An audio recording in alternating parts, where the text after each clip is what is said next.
Okay, so this video is on the Proverbs 31 woman. This is what the Lord taught me during our devotion time.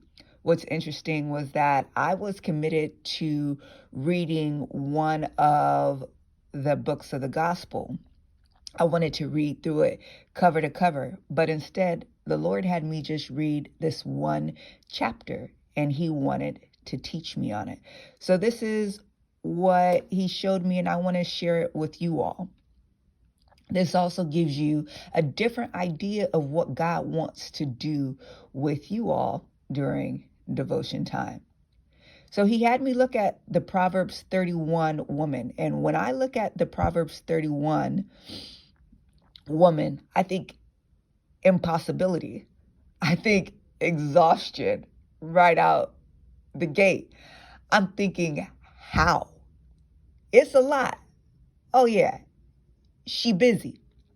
But the Lord had me break down each line and to write down what that line is saying, pretty much the meat of that line. And then He had me break it down even further. So in this section, I'm just going to go through as I'm teaching it the way the Lord did. So here we highlighted each and every section in which we're talking about her character. She is of noble character. She sets about her work vigorously, so she has strong work ethic. She's clothed in dignity and strength. She laughs at days to come. She speaks with wisdom and faithful instruction. And then also she surpasses all women in noble things, and she fears the Lord. So the first aspect of the Proverbs 31 woman is her character. The next one, we're going to look at how she is viewed. So her husband has full confidence in her. He lacks, because he knows that she lacks nothing of value, and that is circled. Also, her children arise and call her blessed. Her husband praises her. But not only that, because of the way she is, her husband is respected at the city gate. So her actions not only reflect how she's viewed, but also how her husband is viewed as well. Now look at these asterisks. All of these asterisks are now by the work that she's done.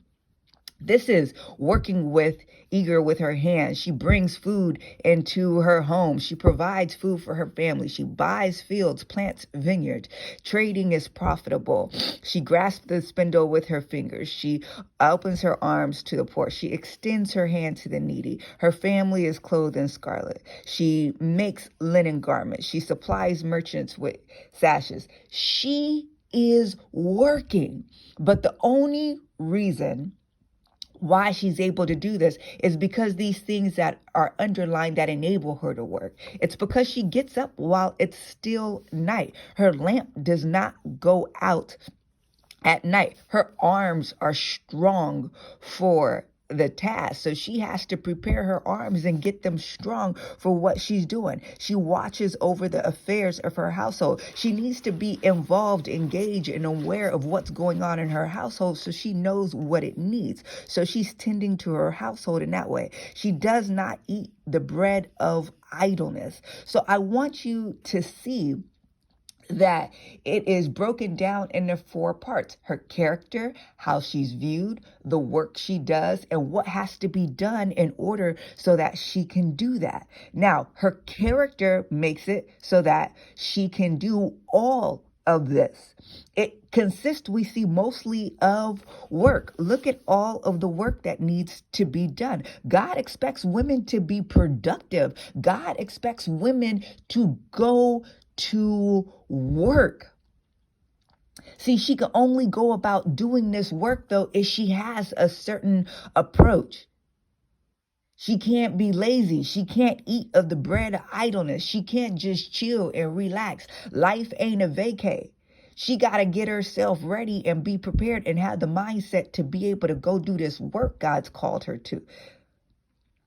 See, some of you all are limiting yourself to what God has called you to just certain roles. But God has called you to much and expects you to respond to much. And as you do that, you will see the praise, the adoration that comes from your children, from your husband, but then also the respect your husband's able to get. I need you to see all of what God wants us to do. And the only way that we could do this is through God.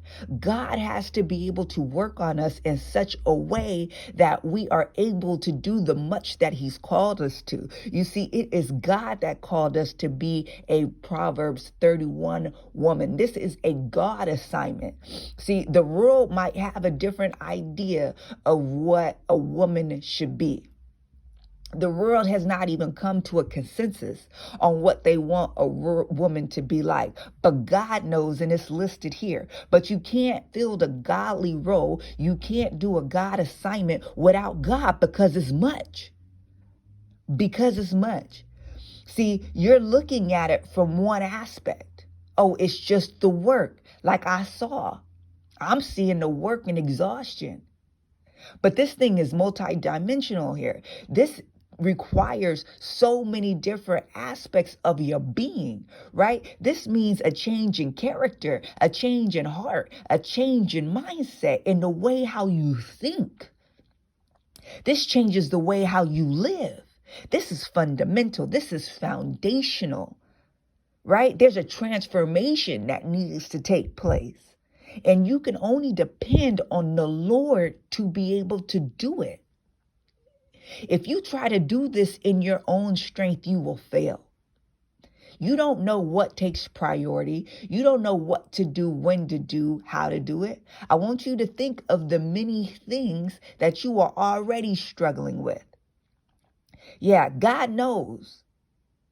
He knows just to be an individual, just to be a woman.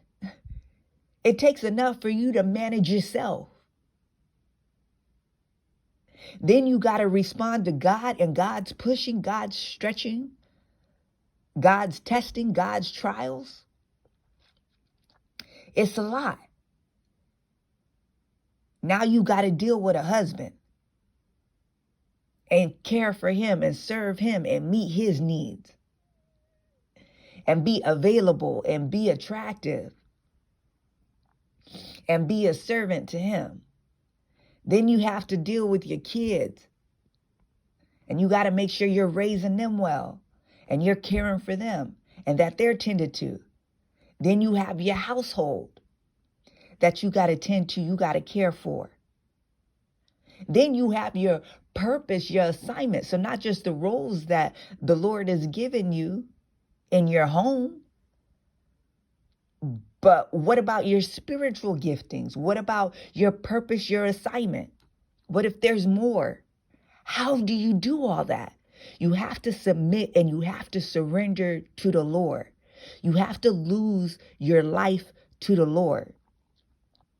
When you lose your life to the Lord, when you lose your will to the Lord and you say, not my will, but your will, when you allow your Christianity to be, I'm going to take up my cross, I'm going to follow God, you take the opportunity to sit with God so he can allow that transformation to happen at the deepest levels of your being.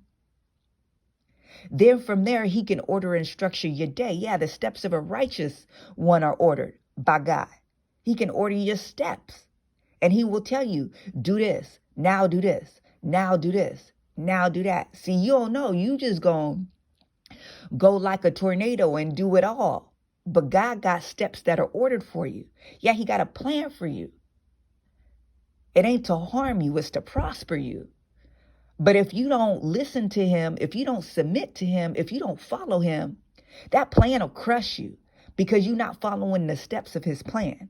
Yeah, look at this. This impossibility will remain impossible unless you do it with God, because there ain't nothing too hard for God, nothing impossible for him, but you got to do it with him. So understand, the Proverbs 31 woman is an impossibility for you alone.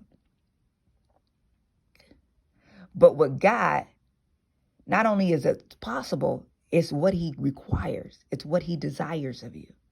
Get with God.